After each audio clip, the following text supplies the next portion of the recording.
السلام علیکم دوستو، گندم کی سپورٹ پرائس پر جو ہے حکومت کا ایک بار پھر بڑا فیصلہ سامنے آ گیا۔ گندم کی نئی قیمت نے ہوش اڑا دیے۔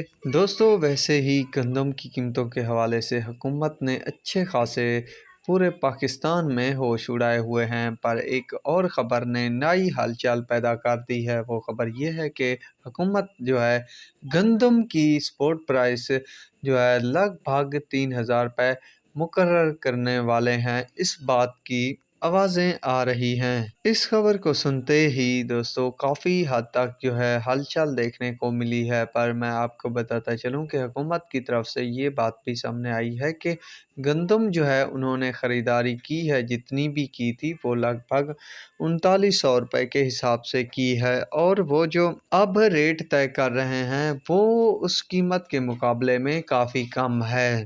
مانا کہ کم ہے، پر اب جو کسان اور آڑھتی بیپاری یا غلہ منڈیوں کی صورتحال ہے وہ تو کافی مختلف ہے۔ لگ بھگ 2600-2700 ریٹ جو کہ نامناسب ہے۔ اگر 3,000 روپے ریٹ نکلتا ہے تو یوں سوچئے کہ کچھ مزید جو ہے ہلا گلا دیکھنے کو ملنے والا ہے گندم کی قیمتوں پر۔ ابھی جو پاسکو پر گندم پڑی ہوگی شاید میرے آئیڈیا اور اندازے کے مطابق کافی حد تک ڈیمیج بھی ہو چکی ہوگی، پر جو کسانوں اور غلہ منڈیوں میں گندم موجود ہے بالکل ٹھیک ہے۔ مطلب آگے چس بننے والی ہے، دیکھتے ہیں کیا بنتا ہے۔ ابھی فی الحال یہ رپورٹ آئی تھی، سوچا آپ سب کے ساتھ شیئر کر دی جائے۔